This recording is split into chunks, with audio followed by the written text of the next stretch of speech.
Hola a todos, bienvenidos. En esta clase nos corresponde ver la llegada de los europeos al continente americano. Bueno, en este caso la pregunta que nos vamos a formular es la siguiente. ¿Se imaginan ustedes lo que significó para los americanos la llegada del europeo? ¿O para el europeo llegar a tierras desconocidas tras meses de navegación incierta? Bueno, esas preguntas las vamos a desarrollar hoy en esta clase.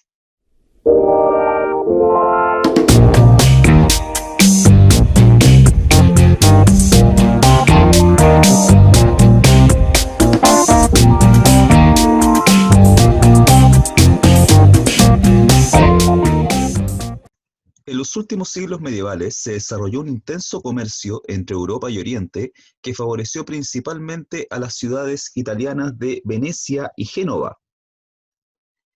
Hasta allí llegaban mercancías traídas por comerciantes desde Oriente, las cuales posteriormente eran distribuidas al resto de Europa por los mercaderes italianos. El gran número de comerciantes intermediarios, sumado a la ocupación de Constantinopla por los turcos en 1453, provocó un alza en los precios de los productos importados y, según algunos autores, al cierre del paso hacia el lejano oriente, que sería la India, Cathay, que actualmente sería China, y Zipango, que actualmente sería Japón. ¿Qué productos eran cotizados en esa época en Europa? En el caso de Cathay y Zipango eran la seda, y en el caso de India y el sudeste asiático eran las especias. Esta situación llevó a los estados europeos a buscar nuevas rutas hacia el oriente. Primero lo hicieron las expediciones portuguesas, los cuales ocuparon la ruta africana. En cambio, los españoles utilizaron el Atlántico para poder llegar al continente asiático. Esto impulsó el comercio europeo a escala mundial, modificó el circuito comercial europeo y reemplazó lentamente las rutas mediterráneas por las del Atlántico. ¿Cuáles fueron los procesos que facilitaron la expansión europea? En primer lugar, la necesidad y búsqueda de rutas comerciales para llegar rápidamente a los mercados asiáticos, que era lo que era el objetivo principal de las potencias europeas. El segundo factor fue el pensamiento humanista y científico, especialmente el afán de gloria, el afán de riqueza y el afán de aventura y de conocer otros mundos. El tercer aspecto, y que vamos a profundizar más adelante, serían los avances tecnológicos, y el cuarto factor sería la consolidación de las monarquías nacionales a través de la búsqueda de nuevos territorios para fortalecerse políticamente. Con respecto a los avances tecnológicos, vamos a destacar lo siguiente. Primero, el desarrollo científico del siglo XV fue fundamental para los viajes de exploración. Los instrumentos que ustedes ven acá, a su lado izquierdo, corresponderían a instrumentos de navegación hechos por árabes. Los árabes eran los intermediarios comerciales entre Europa y Asia, y ellos eran expertos en navegación, y ellos generalmente navegaban a mar abierto. Por lo tanto, ellos utilizaron instrumentos para no perderse, y en este caso para lograr llegar rápidamente a su punto de destino. Por eso utilizaron muchos instrumentos como el astrolabio, que utilizaba el sol como punto de referencia y con eso medía la latitud, el cuadrante, que utilizaba la luna y las estrellas para también medir la latitud, y en el caso de la brújula para medir la dirección hacia donde ellos se dirigían, utilizando como referencia el Polo Norte. Además, gracias al intercambio comercial con los árabes, se desarrollan en Europa estos nuevos conocimientos. ¿Qué quiere decir con eso? Que independiente de los conflictos religiosos que existían entre el mundo cristiano y el mundo musulmán, existió un intercambio de conocimiento y un intercambio comercial entre ambos pueblos. Por lo tanto, estos instrumentos que eran súper comunes entre los árabes lograron llegar a Occidente, y eso significó que Europa empezara de a poco a iniciar su proceso de expansión, y además de conocer la tecnología de navegación en alta mar, cosa que antes en Europa no existía. Entre ellos se destaca la carabela. La carabela es una innovación del siglo XV, por lo tanto incorpora elementos de otras naves, por lo cual vamos a destacar solamente dos innovaciones. Primero, la carabela adoptó de los buques nórdicos el timón de popa, y de los árabes la vela triangular y los mástiles de los navíos mediterráneos. Por lo tanto, es un buque que adopta elementos culturales de otros pueblos y eran barcos muy apropiados para viajes oceánicos, por lo tanto requerían de mayor capacidad de carga, eran más rápidos y eran más maniobrables. Otra innovación que también es un aporte de los árabes fue el portulano. El portulano eran mapas marinos del siglo XIV y XV, los cuales contenían una detallada representación de las costas y las ciudades costeras. Por lo tanto, era muy útil para los navegantes. Y además, otro elemento principal, los exploradores europeos también tenían cierto tipo de actitudes. No cualquiera podía tener la intención de llegar y lanzarse al mar y explorar lugares desconocidos. Primero, uno de los factores importantes era el afán de aventura y conocimiento. ¿Qué quiere decir con eso? El deseo de fama y de gloria. Por lo tanto, era propio la mentalidad renacentista. Otro elemento era el interés económico. Estos exploradores no iban solamente a conocer lugares, sino que también tenían intereses comerciales, tenían intereses de ambición personal y obviamente participar de las ganancias de esta expedición. Otro elemento fundamental, y eso tiene mucho que ver con un proceso de transición entre el mundo medieval y el mundo moderno, fue la evangelización. La evangelización es propio de esa mentalidad medieval que estaba ya superando el hombre renacentista, pero aún así estaba presente. El afán de llegar a otros lugares que no eran cristianos y evangelizarlos. ¿Para qué? Para incorporarlos a la comunidad cristiana. Además también muchos de los exploradores europeos y posteriormente los conquistadores venían con un espíritu de cruzada. ¿Qué quiere decir con eso? Imponer el cristianismo generalmente a la fuerza. Lo que les comenté en el primer punto, el deseo de gloria y fama personal. O sea, el explorador lo que buscaba era que su nombre quedara recordado en la historia, además del monarca que lo auspicia. Y por último, el servicio al rey. Aún, ese elemento también es un elemento de origen medieval en el cual estos exploradores no actuaban de forma individual, sino que ellos trabajaban de acuerdo a los intereses del monarca. Ahora vamos a irnos a la empresa portuguesa. Como les comenté anteriormente, la necesidad de buscar una nueva ruta hacia la India y a los mercados asiáticos lo tomó primero Portugal. Portugal, por su ubicación geográfica, tenía acceso directo al Océano Atlántico, pero había un pequeño problema. El conocimiento que se tenía de Europa en esa época sobre las tierras africanas era muy limitado, solamente se conocía la parte norte del continente africano. Por lo tanto, los portugueses tuvieron que empezar primero a conocer el continente africano para poder encontrar la ruta hacia los mercados asiáticos. Primero, la empresa portuguesa tuvo un patrocinio real. ¿Quién fue la persona de la nobleza, de la realeza, que impulsó este proyecto portugués? Fue el príncipe Enrique el Navegante. Este príncipe impulsó la formación de una escuela naval en una localidad portuguesa llamada Sagres. ¿Qué importancia tuvo la escuela naval de Sagres para las exploraciones portuguesas? Primero, fue un lugar donde se formaron todos los marinos portugueses y se enseñaron las técnicas de navegación gracias al intercambio cultural que tuvo Europa con el mundo árabe musulmán. Por lo tanto, aprendieron a construir las carabelas, aprendieron generalmente el uso de instrumentos como el astrolabio, la brújula, incluso la fabricación de mapas. Por lo tanto, el caso de la Escuela Naval de Sagres fue muy importante, ya que fue la primera escuela naval y fue modelo para las siguientes escuelas navales que surgen en la formación de marineros.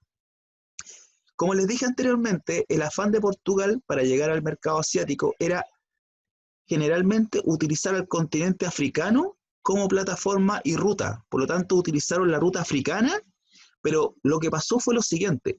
Salían las expediciones portuguesas, llegaban hasta un cierto punto, marcaban una cruz y se devolvían y actualizaban los mapas. Por lo tanto, las exploraciones portuguesas se demoraron mucho tiempo. Primero empezaron a contar de 1415, que fue el inicio de la exploración europea, y recién en 1498 se logra el objetivo. O sea, todo el siglo XV fue un siglo de exploraciones europeas. ¿Qué es lo que pasó? Los portugueses no llegaron rápidamente a la India. Primero se dedicaron a conocer toda la costa occidental africana y recién en 1487 los portugueses lograron dar con la ruta, pero no llegaron al tiro a la India, sino que pararon y se devolvieron para actualizar recién la costa occidental de África. Eso aprovechó posteriormente para que Cristóbal Colón presentara su proyecto a los Reyes Católicos en España, pero eso ya es otra historia. Recién en 1498 los portugueses logran dar la vuelta al continente africano, reconocer la costa oriental africana y dirigirse hacia la India. ¿Y quién fue el navegante que logró abrir el continente asiático para Portugal? Fue Vasco da Gama, personaje conocido especialmente por los futboleros. Eso permite, en el caso de Portugal, acceder al mercado asiático y formar su propio imperio colonial, el cual duró prácticamente hasta bien entrado el siglo XX, casi hasta 1999, que fue el año en que perdió su última colonia fuera de su territorio. Por lo tanto, estamos hablando de uno de los imperios más duraderos que hubo a nivel mundial. En el caso de España, antiguamente no podemos hablar de España, sino que de un reino que era el reino de Castilla y el reino de Aragón. A diferencia del caso portugués, la empresa española fue una empresa no auspiciada por la monarquía, pero sí contaba con su permiso. Por lo tanto, fue una empresa generalmente privada, donde la corona española solo autorizaba la expedición a través de un contrato. ¿Cómo se llama ese contrato? La capitulación. En este caso, el que impulsó la empresa española fue un navegante genovés llamado Cristóbal Colón. Colón ya había presentado un proyecto alternativo a la corona portuguesa, que era no bordear la ruta africana, porque eso implicaba mucho tiempo y muchos recursos, sino que planteaba la ruta hacia el oeste. O sea, fíjense lo que estamos hablando acá. Los portugueses estaban en esos momentos en plena exploración africana. Por lo tanto, Colón le dijo, no, pues eso es pérdida de tiempo, pérdida de recursos, yo propongo esta ruta, la ruta hacia el oeste, pero ahí chocaba con lo que se pensaba antiguamente, con la mentalidad de la época. ¿Por qué? Porque según los conocimientos que existían desde la Edad Media, además de que existía una cierta idea general de que la Tierra era plana, en la cual había un borde y los navegantes, si se iban un poco más allá de lo permitido, caían al borde eterno y se perdían, también consideraban de que era muy extensa la ruta para llegar al continente asiático, porque existían dos variantes. Habían algunas personas que creían que abiertamente la Tierra era plana, y otros que creían que la Tierra era redonda, que eran los círculos más intelectuales, pero que la distancia para llegar de Europa al continente asiático era casi el doble o el triple de lo que es actualmente. Y eso que no tenían considerado la existencia de América. Colón propuso que el viaje iba a durar entre 2 a 3 meses. Y él defendió su postura. En cambio, los que creían que la ruta hacia el continente asiático por el Atlántico era más extenso, lo rebatían con teorías antiguas, especialmente de Claudio Ptolomeo. ¿Quién era Claudio Ptolomeo? Era el geógrafo de la antigüedad que planteó la idea, primero, de que la Tierra era plana y además que era imposible llegar al continente asiático utilizando esta ruta porque era caso perdido, o sea, te ibas a caer al borde eterno y era imposible. Además también muchos personajes, muchos navegantes, muchos marineros tenían también miedo de irse más allá del borde. Por lo tanto, ahí existía un cierto resquemor. Una vez que Colón logró intentar comprobar su teoría, no sin antes tener ciertos apoyos dentro de la Iglesia Católica, acuérdense que España, a diferencia de Portugal, era un país más fanático religioso, recibió la autorización de los Reyes Católicos a través de las capitulaciones de Santa Fe. ¿En qué consistían las capitulaciones de Santa Fe? Primero, se le otorgaba un 10% de las ganancias de la expedición a Cristóbal Colón. La diferencia a cargo de los reyes católicos. O sea, ellos se merecían el logro de la expedición y Colón solamente obtenía el 10% de la ganancia, pero Colón también obtenía algunos cargos, especialmente el de virrey de las tierras que él iba a descubrir. Obviamente Catay, Zipango, territorios asiáticos, los cuales supuestamente iban a ser incorporados a la corona de Castilla y Aragón. Incluso Colón tiró la idea de que si España lograba llegar a esta ruta, lograba llegar al continente asiático, le habría la posibilidad de un imperio rico y poderoso, más que el portugués. Por lo tanto, como que los reyes católicos les prendió la idea. Colón sale de España en agosto de 1492 y su primer viaje, que está aquí en rojo, se demoró aproximadamente entre agosto y octubre, por lo tanto estaba dentro de lo que tenía calculado Colón, pero el viaje fue súper accidentado, porque Colón lanzó su propuesta sin pruebas, por lo tanto él no estaba tampoco tan seguro en llegar a su objetivo. El problema que tuvo que enfrentar diversas situaciones, entre ellos varios motines, y además que Colón salió en esta expedición con dos socios, que fueron los hermanos Pinzón. Estos personajes también corrían un riesgo porque ellos eran armadores de buques y seguían la ruta de una persona que, como Colón, que no tenía bien claro hacia dónde iba. Bueno, después de un viaje súper complicado en la cual tuvo que enfrentar cuestionamientos por parte de sus socios y además también motines dentro de su tripulación, logra Colón llegar a la isla Guanaani, donde queda ubicada esa isla, en lo que actualmente sería Bahamas, casi muy cerca de la costa norteamericana, el 12 de octubre de 1492. Bueno, además también de que Colón recorrió toda la zona del Caribe y no hizo solamente un viaje, sino que realizó durante los siguientes 12 años 4 expediciones más. Por lo tanto, Colón logró el título de virrey y además también logró para sus descendientes varios beneficios. Pero eso ya es otra historia, porque en el fondo Colón muere en 1506 sin el apoyo de los reyes católicos y además todavía creyendo que había llegado al continente asiático, pese a que otras expediciones posteriores a Colón comprobaron lo contrario, que no era Asia en la cual Colón había llegado, sino que era un nuevo continente. ¿Qué implicó eso?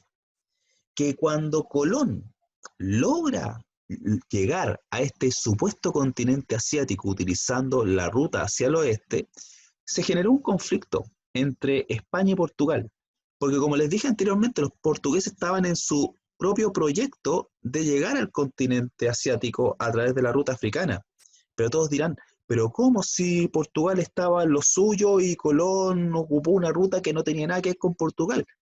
Lo que pasó es que tanto España como Portugal habían llegado previamente, antes de Colón, a acuerdos en las zonas que deberían explorar, debido a que cuando los portugueses iniciaron su exploración, habían descubierto territorios que también España les interesaba, especialmente algunas islas cercanas, como las Islas Canarias.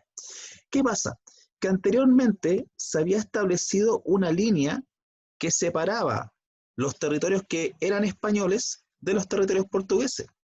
El punto fue que Colón, al llegar a esta zona y posteriormente haber hecho nuevos viajes de exploración, se saltó esta línea y empezó a bordear el acuerdo que tenían en España y Portugal. Por lo tanto, cuando Colón llega a España con todas las pruebas de que logró llegar supuestamente al continente asiático, Portugal se molestó, porque decía literalmente que Colón había faltado al acuerdo. Por lo tanto, se generó una disputa entre las monarquías española y portuguesa por los territorios que supuestamente se iban a descubrir. Por ende, Portugal y España se sometieron a la voluntad del Papa. En esa época, el Papa era Alejandro VI, uno de los papas más turbios del Renacimiento.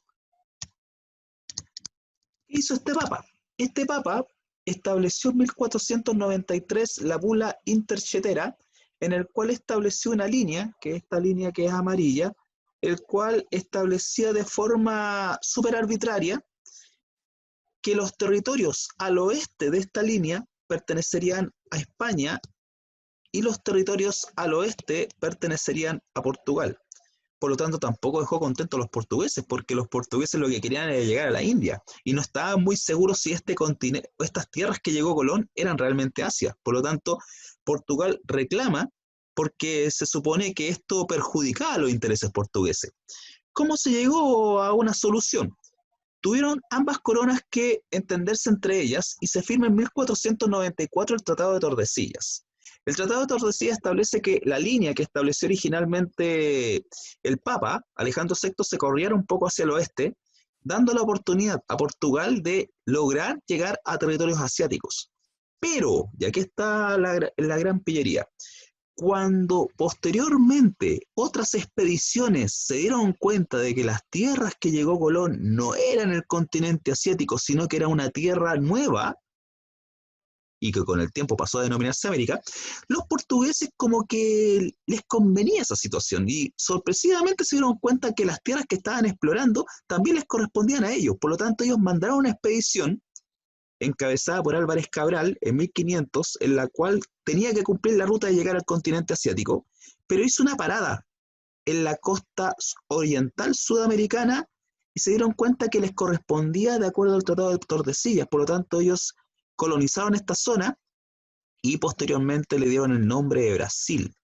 Por eso tenemos una porción de América que habla portugués, porque de acuerdo al Tratado de Tordesillas, esta zona, que antes pensaban que era asiática, con el tiempo se dieron cuenta los portugueses que era territorio nuevo y lo ocuparon y utilizaron el Tratado de Tordesillas como reivindicación territorial.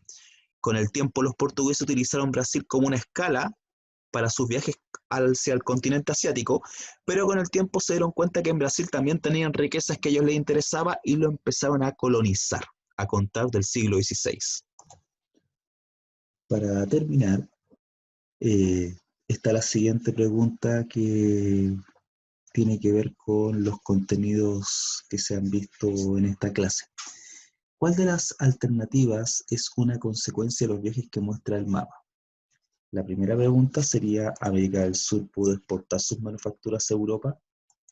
¿Portugal y España enviaron materias primas a América, Asia y África?